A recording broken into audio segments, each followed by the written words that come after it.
ओम शांति। आज मीठे बाबा ने हम बच्चों को बहुत सी व्यवहारिक शिक्षाओं से सजाया है। व्यवहारिक शिक्षाओं में सबसे बड़ी शिक्षा जो बाबा ने आज दी है, बच्चे टाइम वेस्ट मत करो।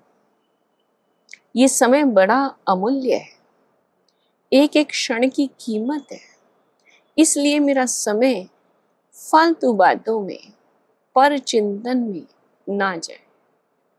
यूं भी देखा जाए, हम किसी का पर चिंतन तो कर लेते हैं, लेकिन मुझे क्या मिला? टाइम वेस्ट के अलावा कुछ भी नहीं। मेरा समय भी गया, शक्ति भी गई, और सोच भी, मेरा नजरिया भी, दोनों नीचे आ गए। इसलिए हमें श्रेष्ठ चिंतन करना है, अपनी आत्मा की अवस्था को ऊंचा उठाना है, ना कि नीचे लाना है। तो मीठी मीठी शिक्षाएं आज बाबा ने दी हैं। सुनते हैं बाबा के मधुर महावाक्य। मीठे बच्चे, अपनी बैटरी चार्ज करने का ख्याल करो। अपना टाइम पर चिंतन में वेस्ट मत करो। अपनी घोट तो नशा चढ़े।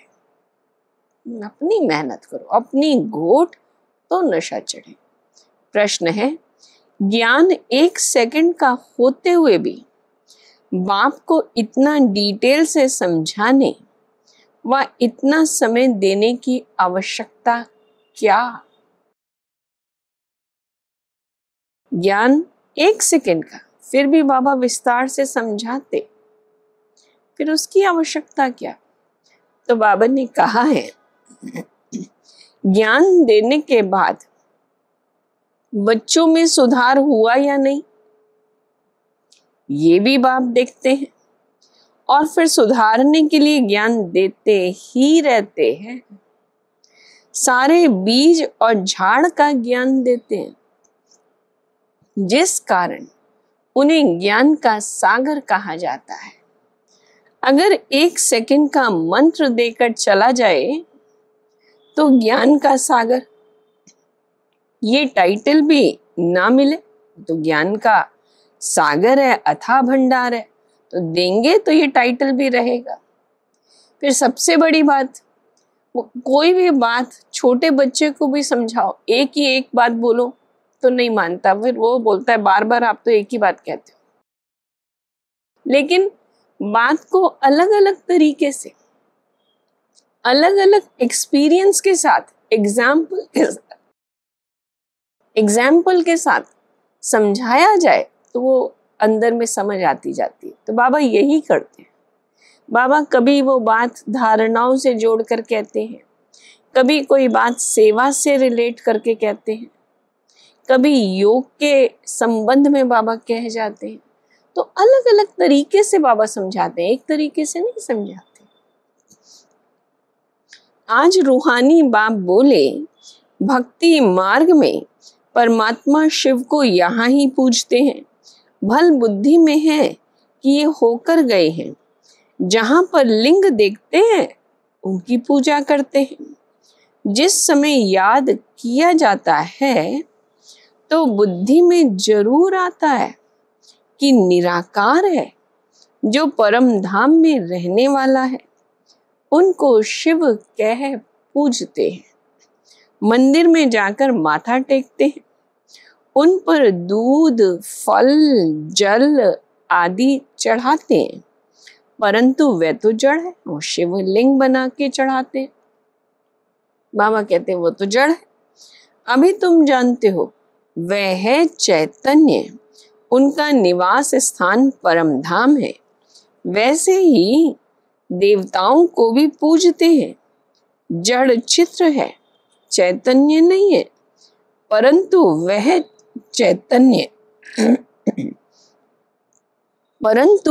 चैतन्य जो थे वह कहाँ गए, ये नहीं समझते। जरूर पुनर्जन्म ले नीचे आए होंगे।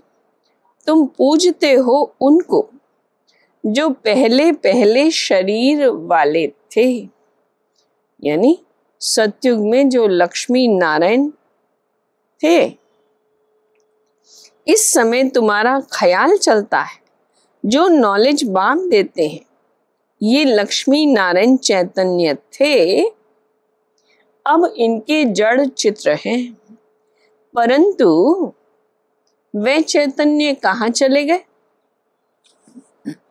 ये किसकी बुद्धि में नहीं आता।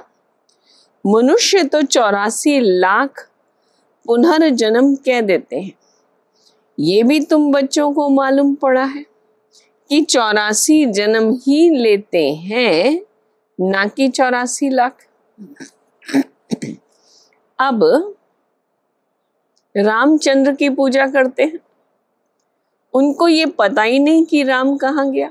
पहले बाबा ने लक्ष्मी नारायण के बारे में कहा, अब बाबा कहते हैं अच्छा आगे बढ़ो, रामचंद्र की पूजा करते हैं, परंतु वे भी कहाँ गए ये पता नहीं। यहाँ इम्तिहान में नापास होते हैं, परंतु कोई ना कोई रूप में तो होंगे जरूर ना। नापास होते हैं तब उनको तीर कमान दिखाते, बाबा कहते हैं यहाँ ही पुरुषार्थ करते रहते हैं।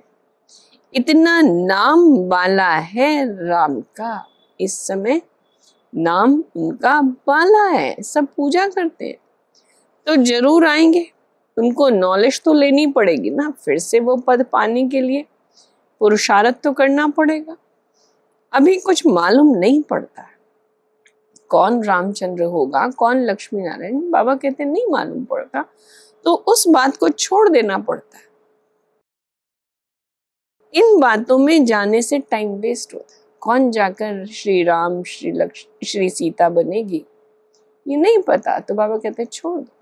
लक्ष्मी नारायण का तो फिक्स है, वो तो बाबा ने बता दिया, परंतु आगे आगे कौन क्या बनेगा ये पता नहीं, तो बाबा कहते उसमें टाइम वेस्ट मत करो। इससे तो क्यों ना अपना टाइम सफल करें, अपनी उन्नति के लिए बैटरी चार्ज करें। दूसरी बातों का चिंतन तो परचिंतन हो गया ना, अभी तो अपना चिंतन करना है। नारायण का ही सिमरन करने से हम नारायण बनेंगे, जो चीज सिमरन करेंगे वही पद पाएंगे। तो बाबा कहते हैं वही बनना है, वो लक्ष्य सामने रखो। अंत काल में जो नारायण सिमरे वल उस योनि में आए। एक नारायण तो नहीं बनेंगे ना, ये तो सारी डिनाइस्टी बनती है। बाप हाईएस्ट पुरुषार्थ कराएंगे। बच्चे को भी हमेशा टॉप करने को कहा जाता है, फर्स्ट आने के लिए पुरुषार्थ करने को कहा जाता है। कभी ये नहीं कहा जाता अच्छा 40 हैं बच्चे क्लास में तो तुम 15वां रैंक आ जाना, 20वां रैंक आ जाना, ये नहीं कहा जाता, फर्स्ट आना है। तो बाबा कहते हैं बाबा भी टॉप का ऊंचे से ऊंचा पुरुषार्थ कराएंगे ना। ये है ही राजयोग की नॉलेज। सो भी पूरे विश्व का मालिक बनना है। कोई कोई लिखते भी ऐसे हैं, फलानी आत्मा आपको याद करती है, आत्मा शरीर के द्वारा लिखती है। आत्मा का कनेक्शन है शिव बाबा के साथ। मैं आत्मा फलाने शरीर के नाम रूप वाली हूं, ये तो जरूर बताना पड़े, क्योंकि आत्मा के शरीर पर ही भिन्न भिन्न नाम पढ़ते हैं। मैं आया ही तुम बच्चों को ये मन मना भव का मंत्र देने, ऐसे नहीं कि मंत्र देकर चला जाता हूं, नहीं, बच्चों को देखना भी पड़ता है कहाँ तक सुधार हुआ है। बाप है तो देखना पड़ता है कहाँ तक परिवर्तन आया है, फिर सुधारने के लिए शिक्षा देते रहते हैं। फिर बाबा विधि देते रहते हैं, शिक्षा देते रहते हैं, ऐसे करो ऐसे करो। सेकंड का ज्ञान देकर चले जाएं तो फिर ज्ञान का सागर भी ना कहा जाए। इतना समय हुआ है, तुमको समझाते ही रहते हैं। सोचो यज्ञ की स्थापना 1936-37 में हुई, तो कितना समय हुआ है। बाप हम बच्चों को समझाते ही रहते हैं। झाड़ की भक्ति मार्ग की सब बातें समझने की डिटेल है, डिटेल में समझाते हैं। होलसेल माना मन मना भाव, होलसेल माना एक ही शब्द मन मना भाव। पुराने पुराने बच्चे कितने अच्छे थे, एकदम से बाबा दूसरी बात सुनाते हैं। उनको भी माया ने हप कर लिया।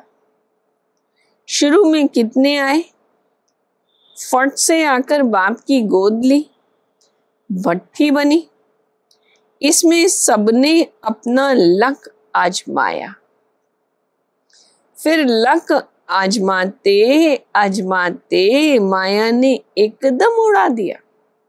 शुरू में बहुत सारे भाई बहने आए, फिर योग तपस्या की भट्ठी भी बनी। सब पुरुषार्थ, लक आजमाते, भाग्य आजमाते, पुरुषार्थ करते करते फिर कईयों को माया ने हप कर लिया। दुनिया के आकर्षण खींच के ले गए। कोई ना कोई विकार उसकी प्रवेशता हो गई तो चले गए उस दुनिया में। फिर 5000 वर्ष के बाद भी ऐसे ही होगा। कितने चले गए, आधा झाड़ तो जरूर गया, बिल्कुल आधा रह गया। समझ सकते हैं उनमें से कुछ फिर आएंगे जरूर पढ़ने। फिर कुछ आत्माओं को वापस रियलाइजेशन आएगी तो वापस आएंगे पढ़ने लिए। स्मृति आएगी, हम बाप से पढ़ते थे और हमने हार खा ली। फिर मैदान में आएंगे, फिर वापस आएंगे। फिर बाबा आने देंगे या नहीं? बाबा आने देंगे। फिर भी भल आकर पुरुषार्थ करे। चलो देर से आया तो सही। फिर से आत्मा में जागृति आई तो आकर पुरुषार्थ करे। कुछ न कुछ अच्छा पद मिल जाएगा। फिर पुरुषार्थ करेंगे तो कुछ तो प्राप्ति होगी। ये भी जानते हो आत्माओं का सारा स्टॉक निराकारी दुनिया में होता है। ये तो बुद्धि में बैठा है ना, फिर वहां से आते हैं, यहां शरीर धारण कर जीव आत्मा बन जाते हैं। ये तो बुद्धि में बैठा है ना, फिर वहां से आते हैं, यहां शरीर धारण कर जीव आत्मा बन जाते हैं। तुम तो जानते हो ये दुनिया कभी खाली नहीं हो सकती। वहां से आखिरी उतरा और यहां से ऊपर गया। गायन है ना, राम गयो रावण गयो, जिनको बहुत परिवार, कोई भी यहाँ ऐसा नहीं है कि बचा रहेगा। सारी दुनिया में रावण संप्रदाय है, राम संप्रदाय तो बहुत थोड़ी है। तुम सब धर्म वालों को तिथि तारीख आदि सब बताते हो। आधा कल्प में ये सब आ जाते हैं। बाकी है सूर्यवंशी और चंद्रवंशी, इनके लिए बहुत युग तो नहीं होंगे ना, हैं ही 2 युग। वहां मनुष्य भी थोड़े होते हैं। 84 लाख जन्म तो हो भी ना सके। यहाँ फिर भी सबसे जास्ती पूजा करते हैं श्री कृष्ण की, क्योंकि नेक्स्ट में है ना, भगवान के बाद कौन? तो बाबा कहते हैं नेक्स्ट में है ना, प्यार भी उनको करते हैं। तो गीता का भगवान भी उनको समझ लिया है, बाप ही सुनाते हैं। नई दुनिया की स्थापना और पुरानी दुनिया का विनाश कराने वाला और कोई हो न सके सिवाय एक बाप के। महिमा सारी यहाँ की है। बाकी सूक्ष्म वतन का तो सिर्फ साक्षात्कार होता है। मूल वतन में आत्माएं रहती हैं, फिर यहाँ आकर पाठ बजाती हैं। बाकी सूक्ष्म वतन में क्या है, ये चित्र बना दिया है, जिस पर बाप समझाते हैं तुम बच्चों का ऐसा सूक्ष्म वतनवासी फरिश्ता बनना है। तुम बच्चों को बाबा कहते क्या बनना है, ऐसा सूक्ष्म वतनवासी फरिश्ता बनना है। फरिश्ता हड्डी मांस बिगर होते हैं। कहते हैं ना, ददीची ऋषि ने हड्डियां भी दे दी, अपनी हड्डियां भी सेवा में लगा दी। तो हमें भी क्या करनी है, ऐसे स्थूल हड्डी की बात नहीं है, सब तरफ से मन बुद्धि को हटा देना। बाकी शंकर का गायन तो कहाँ है नहीं, ब्रह्मा विष्णु का मंदिर है, शंकर का कुछ भी नहीं। तो उनको लगा दिया विनाश के लिए। अब उनका कोई सिंबल ऐसे कुछ दिखाते नहीं, तो बाबा कहते विनाश के लिए लगा दिया। बाकी ऐसे कोई आंख खोलने से विनाश करता नहीं है, वह तो शिव शंकर को ही इकट्ठा कर देते हैं। अब बाप भी कहते हैं मुझे याद करो, मामेकम याद करो। ऐसे तो नहीं कहते शिव शंकर को याद करो, समझने में टाइम लगता है। कोटों में कोई विरला निकलता है, कितनों को ज्ञान सुनाते, फिर कोई भाग्यशाली निकलता है जिसको ज्ञान की हर बात समझ आ जाती है। मैं जो हूं, अब मुख्य बात कौन सी समझनी है, मैं जो हूं जैसा हूं, कोटों में कोई ही मुझे पहचान सकते हैं। भगवान जो है जैसा है, विरला ही कोई पहचान पाता है। बाबा के आज के महावाक्यों में वरदान है, दाता की देन को स्मृति में रख, सर्व लगावों से मुक्त रहने वाले, आकर्षण मुक्त भव।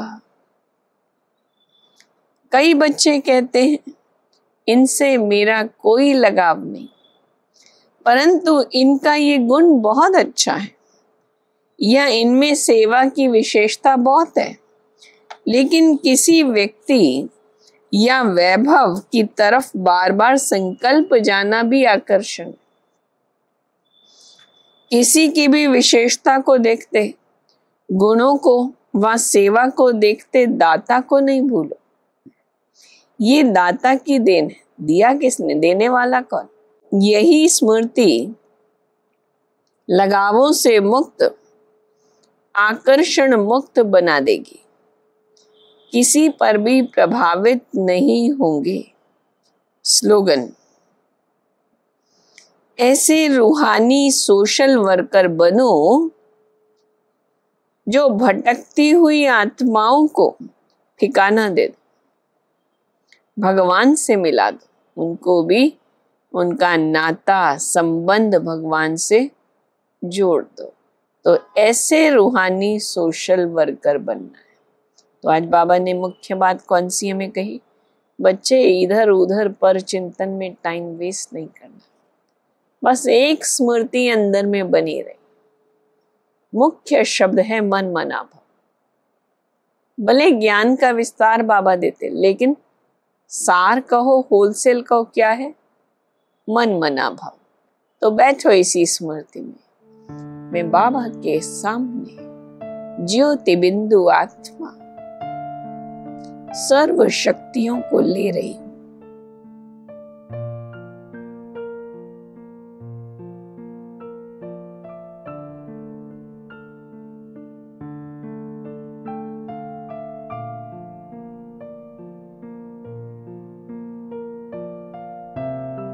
ओम शांति।